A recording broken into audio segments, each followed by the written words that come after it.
بەناوی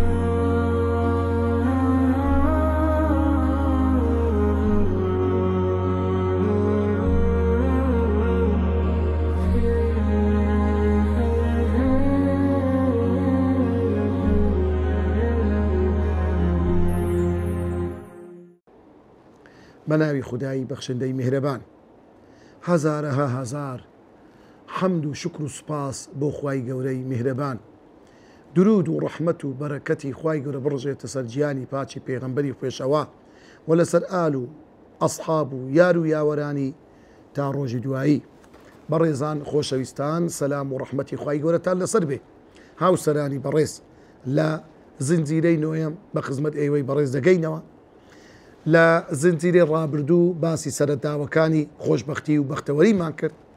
لەو زنجیرەیە هەر بەردەوام دەبین لەو کۆمەڵە زنجیرە خاڵانەی کەوا هۆکاری خۆشبەختی، ئەویشکەوا وەکو کلیلێک کە مرۆڤ بیەوێ هاوسەران بیانەوێ بەختەوەر بن، سەرکەوتوو بن، ژیانێکی خۆش بنە سەر، بەڕاستی ئەو خاڵانە خاڵی زۆر زۆر گرنگ و پێویستن. یەک لە پیاوە گەورەکان لە زاناکان قسەی زۆر جوان دەکا و دەفەرمێ مرۆڤ دەتوانێت بە پارە خان و بکڕی، بەڵام ناتانیتن بە پارە بەختەوەری، خۆشبەختی، سوکنایی بکڕیتن. مرۆڤ دەتانی بە پارە باشترین ئۆتۆمبیل و سیارەی خۆشڕە و بکڕی، بەڵام ناتانیتن سیاقەت و شوفێری بکڕیتن بە پارە. مرۆڤ دەتانی بە پارە باشترین دەرمان بکڕی کاتێکە نەخۆشە لۆ چارەسەری نەخۆشیەکان، بەڵام ناتانی شیفا بکڕیتن. شیفا لەلایەن خوای گەورەیە سوبحانه وتعالى. مرۆڤ دەتانی باشترین ئافرەت بینیتن، باشترین مارەیی بداتێ، بەڵام ناتانی تام و چێژ لێوەرگرتن لەو ئافرەتە بەدەست بینیتن. بەڕاستی قسەی جوانە. ئەوانە هەمووی بەچی پەیدا دەبی؟ ئەو تام و چێژ و خۆشیە هەمووی دەبی خوا پێت عەتا بکە. خوای گەورەش کەینێ دەداتە مرۆڤی ئینسان ئەگەر ئینسان لەسەر شەرعی خوای گەورە سوبحانه وتعالى ئەو هاوسەرگیریەی ئەنجامدا و عەقل و حکمەتیشی لەگەڵ بەکار هینا.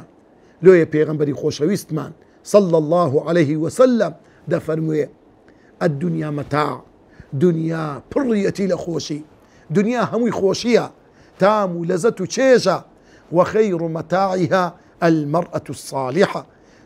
باشترین خۆشی ژیان بریتە لە ئافرەتێکی چ ئافرەتێک؟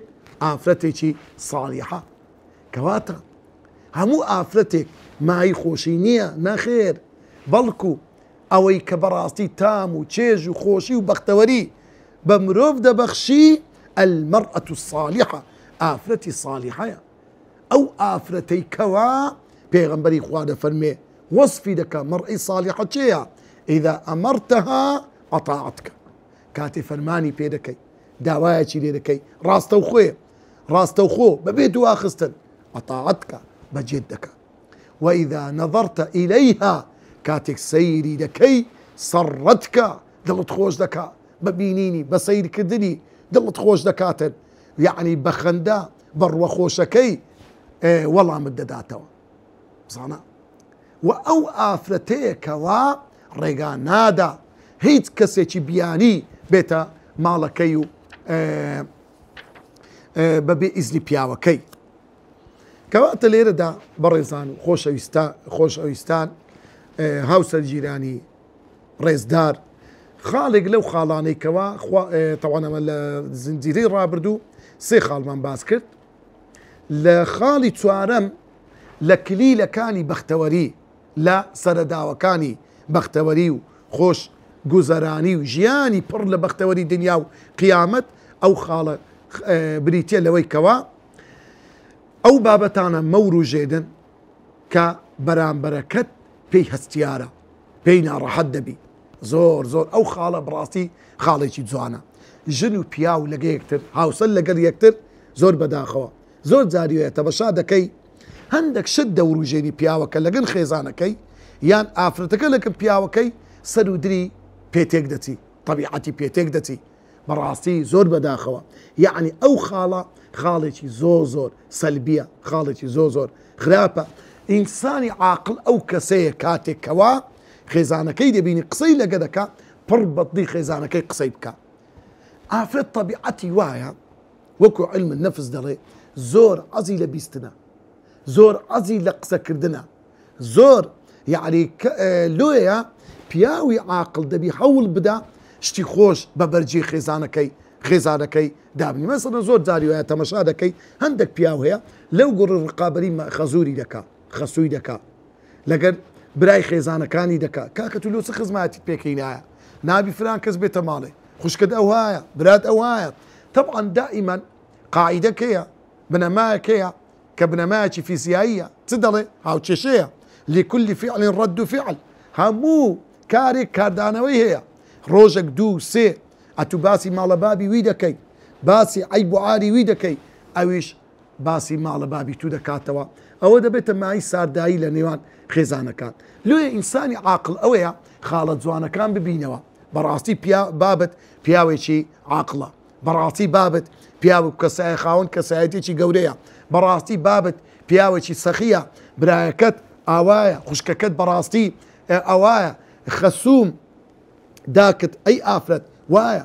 ئافرەتەکەش دەبی لەو خاڵە جوانانە بگەڕێ بەرامبەر بە خەزووری، بەرامبەر بە خەسووی، بەرامبەر بە برایەکانی مێردی، شوو برایەکانی، بەرامبەر بە خوشتی مێردەکەی. ئەو خاڵانە بەڕاستی ژیان خۆش دەکاتن. زۆر جاری وا هەیە ئینسان کوردەواری قسەی زۆر دەرێ ئاستی سارد دەکوتی. زانی ئاستی سارد دەکوتی بەحڵێتیا؟ یعنی کەسە کوتکەچی بینی لێدە لەو ئاستەی ئاسن ئەگەر گەرم نەکرێ هیچ تەسیری لێ ناکە کوتی. لێیە هەندێک کەسی ئاستی سارد دەکوتی لەو گۆڕەی ڕزای خۆی قوڕز دەکا، دێتەوە دەستە دەرێ هەز دەچی و دادەنیشی وەڵا ئەمن ژنەچکە دەین مەسەرە ئێخرەت لەو قسەی لەگەر خێزانت دەکەی، لۆ دڵی تون دەکەی، لۆ ڕزای خۆت قوڕز دەکەی، لۆ چێشە لە خۆت دروست دەکەی. لۆیە بەڕاستی یعنی پیاوی جوامێر، پیاوی عاقڵ نابی ئەو شتانە بڕژێتە بەرامبەر یعنی دڵی خێزانەکەی عاجز بکات و دڵی تەنگکە. خاڵی هەشتەم عەفوەن خاڵی پێنجەم لەو خاڵانی کە کلیلی و هەنگاوەکانی بەختەوەرین ئەویش ئەوەیە شەڕ و دەمەقاڵە کۆنەکان لە بیر بکەن. بەڕاستی خاڵێکی جوانە. یعنی هەندێک کەسەیە حەقد و بوغزەکی زۆر لە ناو دڵیتی. مەسەڵەن لۆ نمونە پێ چەند مانگ لەوە پێشتر، پێ چەند ساڵێک لەوە پێشتر قسە کرایە، ئەو قسەی بەردەوام لە ناو دڵیتی. بەڕاستی ئەوەی کە خوای گەورە سوبحانه وتەعالا مرۆڤی دەباتە بەهەشت ئەو کەسانن کە دڵیان پاکە. يوم لا ينفع مال ولا بنون إلا من أتى الله بقلب سليم. بەڕاستی شتێکی چەند جوانە دەبینی. لۆیە بەڕێزان و خۆشەویستان بەتایبەت ئینسان بەرامبەر بە خێزانی، ئافرەت بەرامبەر بە پیاوەکەی 10 ساڵ لەوە پێشتر قسە کرا هەمیشە بڵێ وەڵڵاهی قەت لە بیری ناکەم، حتا ناو قەبری لەگە خۆبی دەبم. زۆر غەڵەتە. یەک لە نیعمەتی نیسیان ئەوەیە ئینسان دڵی پێ ساف دەبیتن، بوغز و غەرەز نامینێتن. نابی ئینسان قسەی خێزانەکەت هێت و زۆر جاری وایە لەگە برادەرەکەت لەگە کەسێکی زۆر دوور کێشەکت بووە لە بیرت کردیە، عەفوت کردیە. لۆیە بەڕاستی ژیانی هاوسەری دەبی لەسەر بنەمای دڵ صافی بیتن، نابی لەسەر بنەمای بغز و حەقد و غەرەز بی، کۆنە قین و کۆنە غەرەز لە ناو دڵی خۆیان پەنگ بداتەوە و هەتا ڕۆژێک وا بێتن کەوا ببێتە هۆکاری ئەوەی کەوا شەڕ و ئاژا و کێشەی لێ بکەوتەوە. خاڵی شەشەم لەو خاڵانەی کەوا سەرەداوەکانی خۆشبەختی ئەویش ئەوەیە پند لە ئەزمونە تاڵەکان وەربگرن. بەڕاستی جوانە. دەزانی دەڵێ ئەسسەعید و من اتعظ بغیره. بەختەوەر چێیە؟ ئەو کەسێ پند لە غەیری خۆی وەربگری، ئەوە کەسی عاقڵە، ئەو کەسی بەختەوەرە. پێغەمبەر دەفەرمێ ئەسسەعید بەختەوەر ئەو کەسەیە کەوا پند لە غەیری خۆی وەربگری. یعنی چەند جوانە کاتێک کە ئینسان سەردانی ماڵک دەکا، برادەرێکی یان ئافرەتێک لەگە دەستە خوشکەی تەمەشارێکە هەڵسوکەوتێکی زۆر جوان لەگە پیاوەکەی دەکات واللهی عیبی تێدا نییە ئیسا چاویان لێ بکە دەزانی ئەوەی ئەوڕۆ ماڵی ئێمەی وێران کردیە چیا ئەو دراما سەقەتانە یعنی خەڵکێک دێت تەمەشای ئەو فلیمی تورکی فلیمی کۆری نە عورفیان نە عادەتیان نە دینیان لە هیچ شتێک لەگەر ئێمەی عورف و عادەتی کوردەواری ئێمە تێک ناکاتەوە دەیوێ ژیانێک بژی وەکو ژیانی تورک کەوا ژیانەکی دوور لە هەموو بەهایەکی ئاینی دوور لە هەموو بەهایەکی کولتوری کوردەواری دوور لە هەموو بەهایەکی خو ڕەوشت و ئەخلاقی بەرز بابە لۆ ئەو شتەی دەینێ ماڵی خۆت چەند جوانە ئینسان لە دراماکانت کە سەی دەکا ئەگە درامایەکی شەرعی ڕێک و پێک و باش بوو شتە جوانەکانی لێوەرگری لۆ ئەو قسە خۆشانیان لێوەرناگری لۆ کاتێک کە سەیری قسەیەک دەکەیت شتێکی جوان دەکەی ئەو شتە ناهیری ڕنگ بداتەوە لە هەڵسو کەوت و لە ژیانەکەت لۆیە بەڕاستی ڕووداوە ناخۆشەکان بەڕاستی دەبێ ئینسان پند و ئامۆژگاری لێوەربگریتن زۆر جاری وایە خوای گەورە تاقیمان دەکاتەوە تاقیکردنەوەی خوای گەورە هەندێک جار بە کێشەی خێزانیە هەندێک جار بە نەخۆشیەکە هەندێک جار خوای گەورە تاقیت دەکاتەوە بە لەشت بە دڵ و دەروونت بە ناخت بە پارە وەکو خوای گەورە خۆی لە قورئان دەفەرمێ وەلەنەبلوەنەکم بشيء من الخوف خوفك ترسك روتيرك ترسي تي ترسي شقبون ولدبوني عائلة سرروبوني من دالكان لدزداني بياوكت يعني يان خيزانكت برو روت حلب استوى أو خوفا رولا مالكدك بشيء من الخوف والجوع زود زاريوايا أو تفرق أو تشيشو ناخوشي دكتو ناو خيزان بەرەکەت لە ماڵ نامینێ دەزانی زۆر جاری وایە تەمەشا دەکەی گەورەترین کێشەی خێزانتیا دەرێ مەعاشی خۆم پارەی خۆم ئیماڵی بابم میراتەکەم ئەوە دەبتە گەورەترین کێشە خوشتی گەورەم برای بەڕێزم واللهی ژن و مێت لەگەلی یەکتر یعنی هاوسەر خاوەنی یەکسەرن ماڵ دەبێ یەک چیسەبی ئاخر یعنی بینە تەسەورکە پیاوەکەت ئەگە هەموو ماڵی برین لەکن بیتن کاتێک کە مرد شەرعەن بەشەکی زۆر لە میرات ئەگەر ئەو ئافرەتە منداڵی هەبی یەک لەسە هەشت و مارەیی ئەوەی ئافرەتەیە و حەقی شەرعی خۆیتی پیاوەکە ڕوبعەچی دەبا ئەو جارەوەرە تەمەشا بکە ئەگەر ئافرەتەکە هیچ منداڵی نەبی پیاوەکەی ببری ڕوبعی ماڵ دەبا یەک چارەجی ماڵ جگە لە مارەی یەکەشی ئەو ماڵی تووە لۆ کێشەی لەسەر دروست دەکەی چێ دەزانی چێ پێش چێ دەمری لێیە ئەوەی کە کێشە دروست دەکا لە بەینی ژن و پیاو ئەوانن کەوا بیر لە قیامەتی خۆیان ناکەنەوە بەس تەنها مادیات دەژین ئەو عالەمی مادی ئەو عەولەمە و عەلمانیەتە خەڵکی دەرینە لە ڕوحانیەت لە پەیوەندی لەگەڵ خوای گەورە بەس تەمەشای ماڵ دەکا سەروەت و سامان دەکا کۆکردنەوە دەکا خوشتی بەڕێزم هەموو پارە و سەروەت و سامانەکەت خڕکەوە ئەگەر بووە ئەو ماڵ و سەروەت و سامانە بووە سەبەبی ئەوی لە پیاوەکە جیابیەوە تخوەتە ژیانەکە بە تاقیتێنێ لە منداڵێک لە خانووەک بژی لەگەر منداڵەکانت دوای 10 ساڵ 15 ساڵ 20 ساڵ کچەکانت مێردی دەکەن و دەڕۆن کوڕەکانت ژنی دەینن چێ بەتەنێ دەمینێتەوە لەو ماڵی ئەتوو دەمینێ و دەبیە سەربار و بارێکی قوڕس لە بۆ منداڵەکانت ماڵی دنیا چێتخوا جەڵتەک لێت دەدەکەویە سەر دەبی بووک و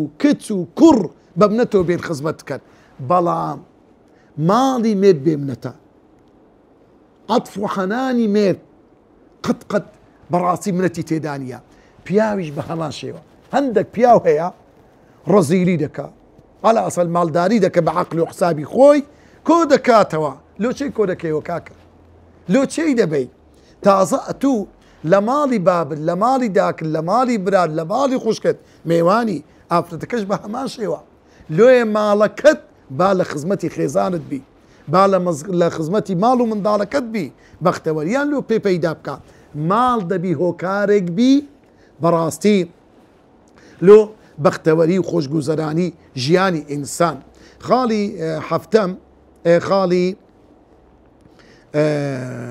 حەفتەم یەک لەو خاڵانەی کەوا زۆر گرنگە ئەویش لەسەر هەڵسو و کەوتە ناڕێک و هەڵەکانی یەکتری تاوانبار مەکەن و ئاگری شەڕ هەڵمەجی سێنن لۆیە بەڕاستی ئەو خاڵەش زۆر میمە ئینسانی مسلمان دەبی زۆر ئاگاداربی ئەگەر هات خاڵێکی ناڕێک لێ کەچی دیترا کاکە بە شێوازێکی جوان ئاگداری بکەوە و لە دواییدا مەی کە شەڕ و ئاژاوە خاڵیشتر لە بەرامبەر هەڵسوکەوتە هەڵەکانتان لە داوای لێبوردن بکەن چەند جوانە ئینسان هەمیشە و بەردەوام واللهی عیبنی ئەگەر پیاویش هەڵەچی کرد لەگەر خێزانی خۆی برێ واللهی داوای لێبوردن دەکەم واللهی زەوق و سەلیقەم تەواو نەبوو ئەو قسەم لە دەو دەرچوو ئافرەتەکەش دەبی بە سیرە فراوانی ئەو قسەی لە پیاوەکەی وەگری و ئافرەتیش داوای لێبوردن لە پیاو بکە واللهی عیب نییە.